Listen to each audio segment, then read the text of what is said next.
Good afternoon, everybody. Father Paul Turner of the Cathedral of the Immaculate Conception, wishing you a happy Friday afternoon. Let me bring you up to date on a few things going on with our parish this weekend. Big news on Sunday night. Faithful churchgoer Hope DeVries will be received into the full communion of the Catholic Church at the 8 o'clock Mass. Congratulations early to you, Hope. You and your fiance Dane are among our most faithful churchgoers, and we're very happy to be welcoming you to the communion table on Sunday night. Coincidentally, I wish I could tell you that this was planned out this way in advance, but we have a visiting choir coming in for that very same Mass. We'll have the North Central University Concert Choir from Minneapolis, directed by Alessio Tranchel, and featuring organist Dr. Joshua Tompkins. They will present a program of sacred music for us and lead our singing and our prayer Sunday night at 8. So it should be just a beautiful Mass. The other Masses this weekend, I will be presiding at 2:30 on Saturday, and I'll celebrate reconciliation with those who'd like to come prior to that. Father Riley will be here for Sunday morning, and he'll preside for both those Masses. I will be around Sunday morning, of course, and I'll be glad to see you all at that time. On Monday, we have our monthly lunch at the Towers. This is something that many of our members help provide, prepare, and serve and clean up. If you'd like to jump in on that, it's the building right to the west of us. You are welcome to do that. Just come on over. We have Mass at 12:15, and we usually get underway there 1 o'clock or a little bit afterwards. But they can use your help for setup if you want to be part of all of that.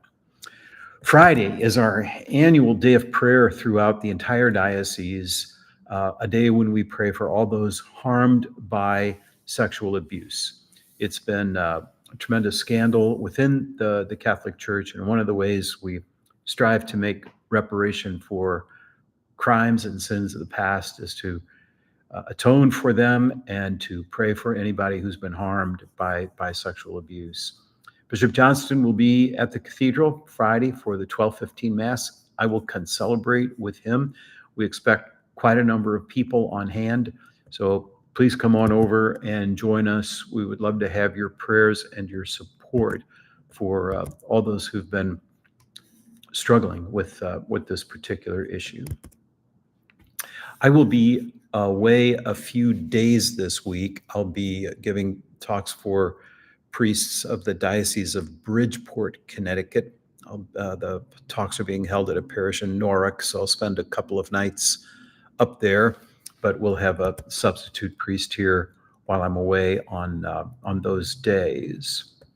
The building is coming right along. We've seen the foundation laid for the link that will join the cathedral with the new Bishop Hogan Center. That link will be under construction over the next couple of weeks. I'm not sure exactly when, but sometime soon. They'll knock a hole in the wall of the cathedral and build a glass walkway between the two buildings.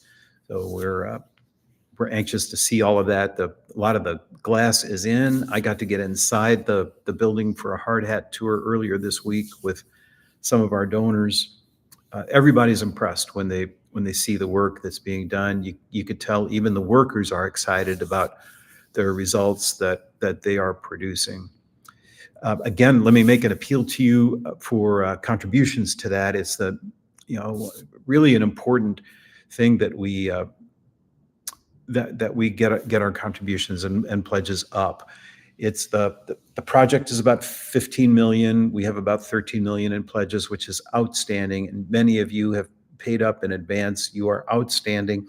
If anybody else can do that now, this is going to help us because we are about to start on a loan from the diocese that will cost us 7%.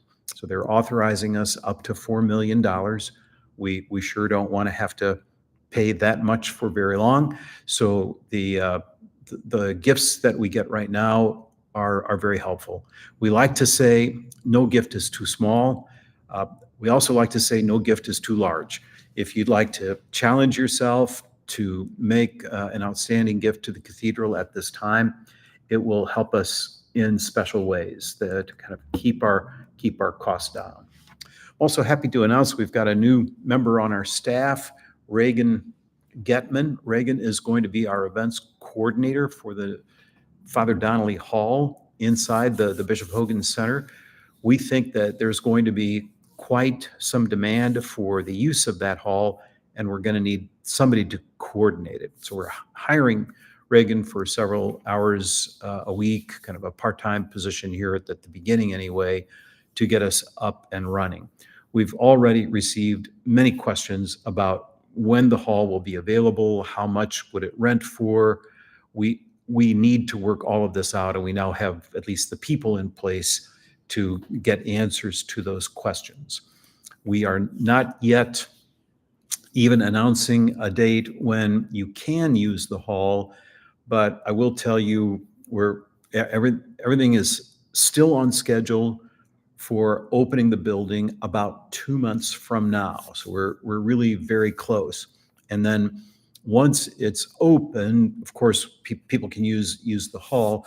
We've just been hesitant to guarantee anyone that they can use the hall for a particular day until we get closer to that date. Things can still go wrong in the supply of products that we need for the completion of the building. We just don't want anybody to get hurt by that.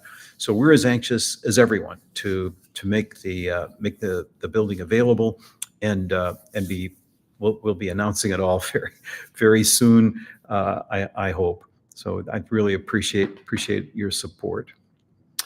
I think that's it for me. Hope you're having a good start to your weekend, and hope your weekend includes us over here at the Cathedral. Thanks for joining us. God bless you.